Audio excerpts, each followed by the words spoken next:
Et puis, comment vous chargez vos factures dans la plateforme Chorus, qu'on appellera probablement PPF, qui est le portail public de facturation. Alors, tout d'abord, on va regarder c'est quoi une facturation électronique. Alors, je vais pas faire très très long sur ce sujet parce qu'il y a un article qu'on a fait sur le blog qui explique tout ça, mais en synthèse, c'est pas un PDF simple, c'est pas envoyer une facture par mail, c'est pas parce qu'on a un PDF que c'est une facturation électronique, c'est fini, ce sera. Et puis voilà, donc une facturation électronique, une facture électronique, ce sont des données lisibles selon un format bien spécifique qui a été défini par le gouvernement. Et donc c'est soit un fichier XML qui est donc Extended Metadata Language qui reprend toute une série d'informations. Donc un fichier XML, c'est quoi? C'est voilà, voilà une facture avec des données qui sont codées. Donc votre facture, elle est transformée en données codées. Alors, ou alors c'est un PDF-A. Un PDF-A, c'est-à-dire, on appelle ça aussi facture X, c'est un PDF dans lequel on va joindre le fichier XML. Alors, je vais vous montrer à quoi ça ressemble un fichier PDF-A, un facture X. Et quand vous l'ouvrez avec Adobe, vous avez votre fichier PDF, et puis vous avez une pièce jointe qui est le fichier XML qui a codé toute la facture. Bon, il y a aussi dans ce fichier PDF un certificat qui définit la conformité du fichier. Voilà. Donc le fichier PDF avec la pièce jointe, et cette pièce jointe, ben, si on dit ouvrir, on va retrouver ben, tout le blabla, toute la codification de cette facture. Voilà. Donc ça, c'est ce qu'on appelle facture X. Alors si vous voulez en savoir plus, on a fait un article sur notre blog sur ToBePragma qui s'appelle Comprendre la facture. On explique ben, que dit la loi, quel est le calendrier de passage, même si je pense qu'ils vont retarder le projet parce qu'ils sont complètement à la rue avec leurs trucs. Et bon. Mais bon, voilà. Et puis on explique effectivement ce que c'est qu'un facture X, PDF, XML, etc. Et ces fichiers, on devra les envoyer vers le portail public de facture. Voilà, je vous invite à regarder cet article pour en savoir plus. Alors, quels sont les impacts sur les données dans ToBePragma, hein, alors, on va voir dans ToBePragma comment on a codifié ça. Alors, tout d'abord, dans l'administration, si vous allez dans vos informations, l'important c'est que vous ayez un SIRET, que votre SIRET soit complet. Parce que c'est vraiment votre SIRET qui est l'identifiant. Donc le SIRET c'est 14 chiffres, le SIREN c'est 9 chiffres. C'est le SIRET qui sera votre identifiant pour vous connecter à Impact. Au niveau de la fiche d'un client, donc maintenant, si je prends un client service public ou autre, vous avez remarqué que dans la fiche du client, il y a une zone qui s'appelle statut fiscal. C'est ça qui va déterminer si une facture doit passer ou non dans Facture X vers le portail public. Là, bon, c'est un client qui est non assujetti à TVA, qui est un client public local, parce que local c'est la France. Donc assujetti local c'est assujetti France, si vous êtes en France. Exemple TVA, Union européenne hors local, et puis après il y a hors Union européenne. Et selon les statuts, le type de code de TVA va changer. Vous avez un petit bouton ici TVA qui vous explique un peu ce que sont les nouveaux statuts TVA.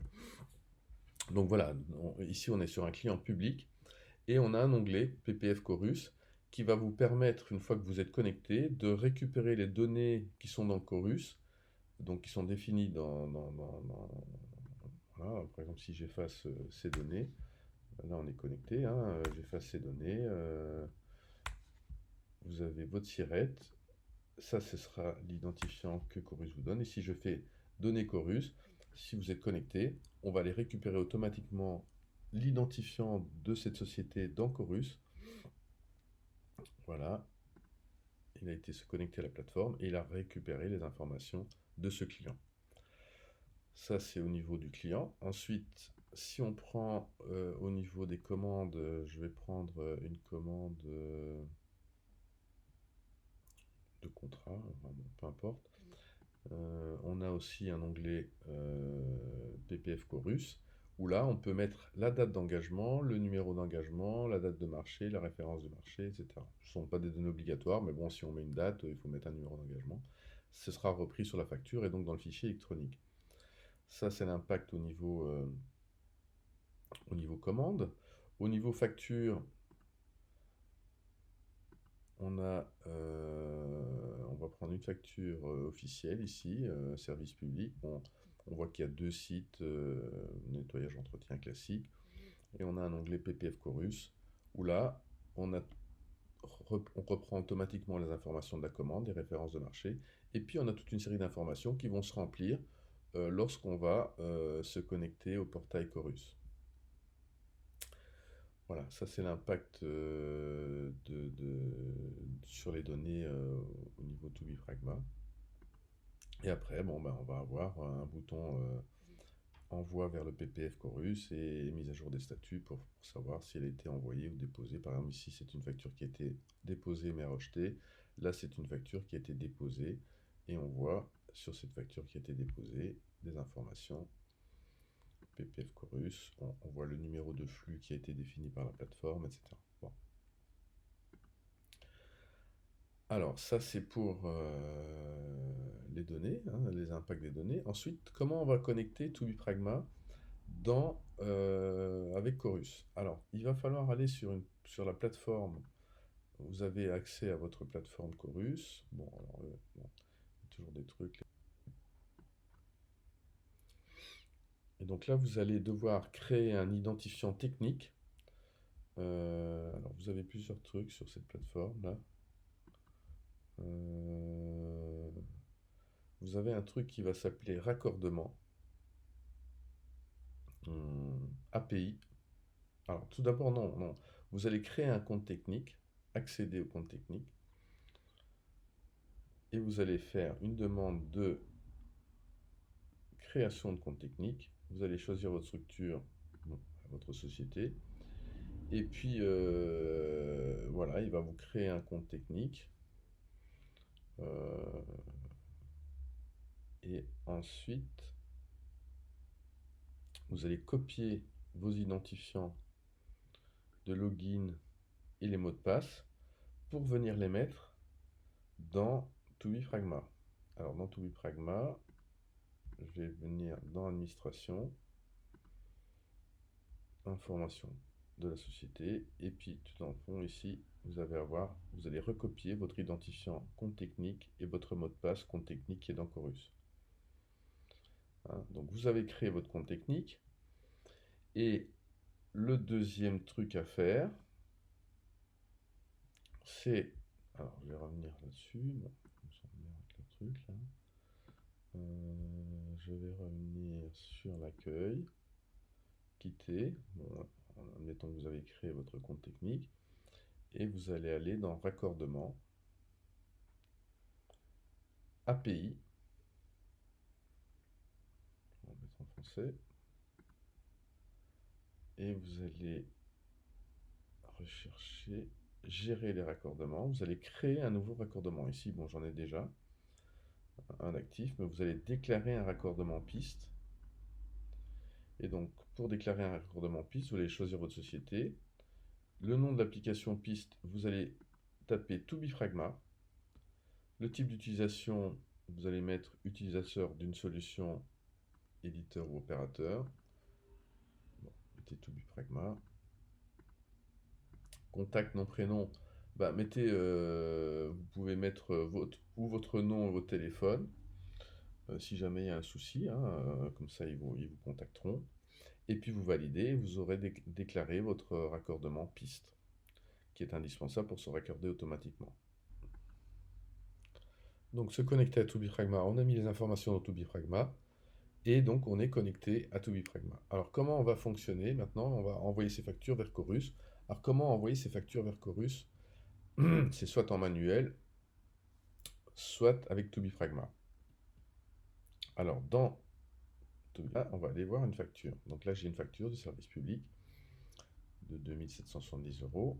Alors première possibilité, c'est de le faire en manuel. Alors, bon, on considère que les informations Chorus sont toutes bonnes. On va aller dans facture électronique.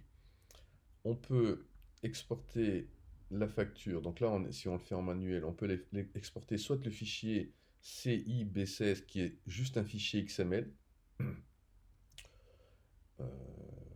Voilà, ou le fichier Facturix qui est un fichier PDF que vous avez montré, voilà, on va pouvoir l'exporter.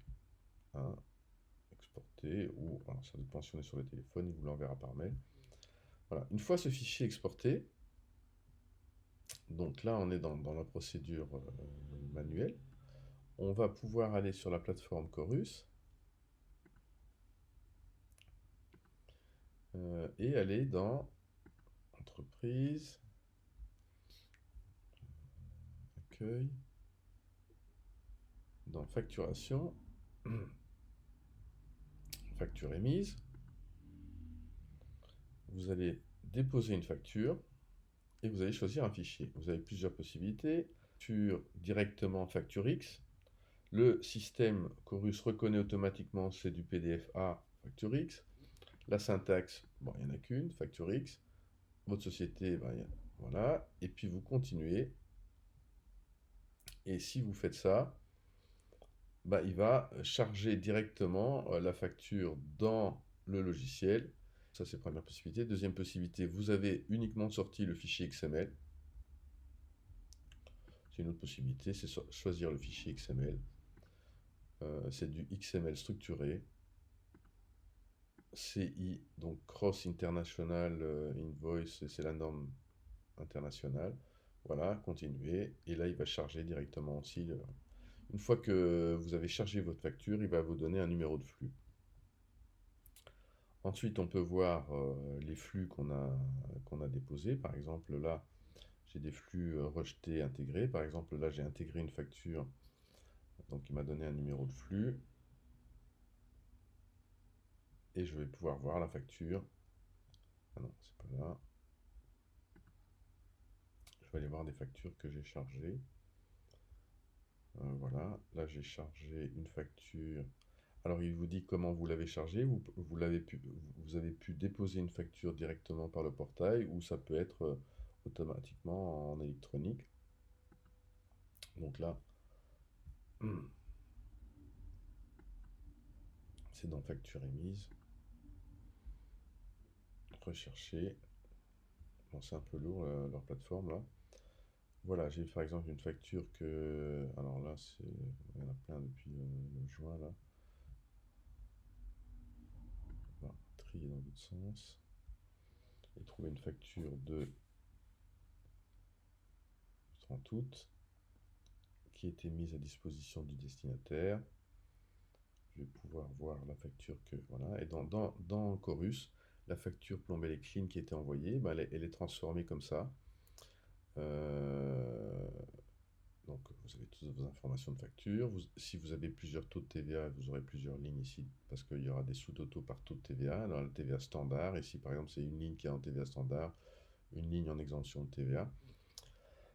Et vous avez le détail de votre facture, toutes les lignes de votre facture avec, on a ajouté le nom de site derrière le libellé du produit ou service parce que parfois ils veulent le détail du numéro de site et que sur votre facture, ben, voilà, ils n'ont pas le PDF que vous faites habituellement. Donc on a un nettoyage entretien et on a ajouté le nom du site. Voilà à quoi ressemble. Ça c'est gratuit, c'est intégré dans le logiciel To-Be-Pragma. Voilà. Si vous choisissez d'utiliser le module Chorus, qui est un module payant du coup,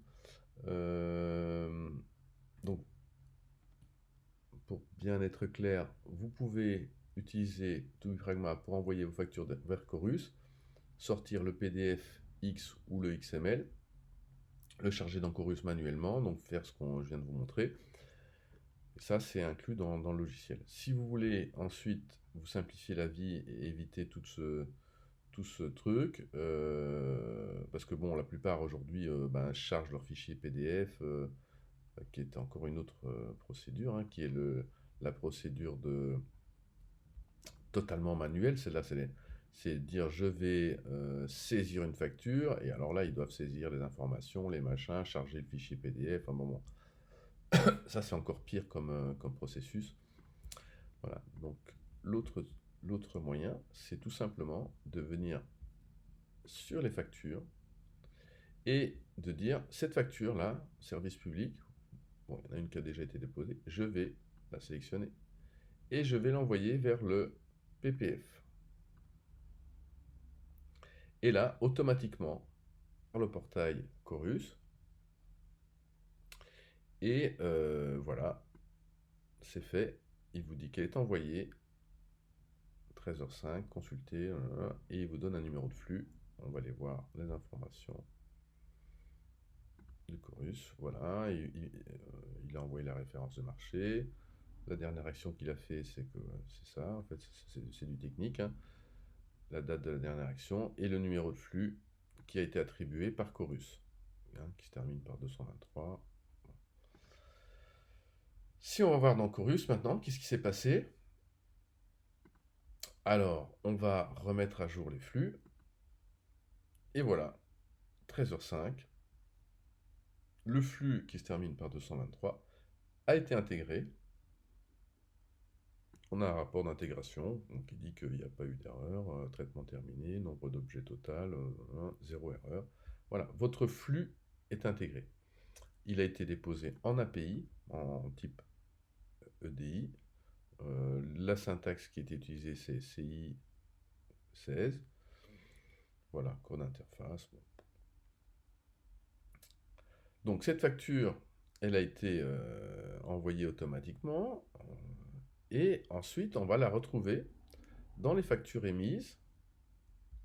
Alors, pas tout de suite, parce que bon, il faut un bout de temps pour intégrer les factures. On va reprendre la date de dépôt. Bon, on a beau mettre 50 lignes par page, et trier, ça marche pas tout le temps. Il faut retrier encore. Voilà. Et donc là, on va pouvoir voir des factures. Bon, celle-ci, ah bah non, elle a été intégrée directement. Bon, on est sur la plateforme de test et on va pouvoir voir la facture qu'on vient d'envoyer. Voilà, c'est la facture qu'on vient d'envoyer. Tac, tac, tac. 38 et qui correspond à notre facture, 3300 euros, euro TTC, voilà, avec plusieurs lignes, et dont une qui a pas de TVA. Parfait. Dire maintenant, cette facture-là, ou toutes les factures, hein, bon là on va faire que celle-ci, elle a été déposée, envoyée, pardon, elle n'est pas encore déposée sur la plateforme au moment où on l'avait envoyée, et on va faire une mise à jour. Ah non, pardon. Une mise à jour des statuts. Et donc il va aller chercher pour cette facture comment le statut a évolué dans la plateforme Chorus. Et donc les mises à jour se font automatiquement et vous n'avez plus besoin normalement en théorie d'aller dans la plateforme Chorus, traitement vérifié. Bon bah là il n'a toujours pas remis à jour le... Ah oui, maintenant elle est passée en déposé. Voilà. Et voilà. Bon. Alors, il peut se passer des soucis, c'est que vous avez par exemple une facture qui est rejetée pour des raisons XY par leur gestionnaire, etc. Dans ce cas-là, ils n'ont pas prévu de pouvoir renvoyer cette facture, vous serez obligé de faire un avoir de cette facture, recréer la facture, et puis la renvoyer en ayant corrigé éventuellement les problèmes qui vous ont détectés, etc. Hein. Et voilà, dans ce cas-là, c'est un peu lourd, mais bon, c'est comme ça, c'est eux qui ont défini la règle, non envoyé, ou il y a eu une erreur d'insertion, une facture. On ne peut pas renvoyer, le problème c'est dans la plateforme Chorus, on ne peut pas renvoyer deux fois une facture avec le même numéro de facture, donc quand eux rejettent, il faut absolument, ce qui est un peu débile, faire un avoir et renvoyer une nouvelle facture, alors que en fait, eux, la facture qu'ils ont reçue, ils n'ont jamais intégrée, donc elle n'existe pas en fait. Voilà.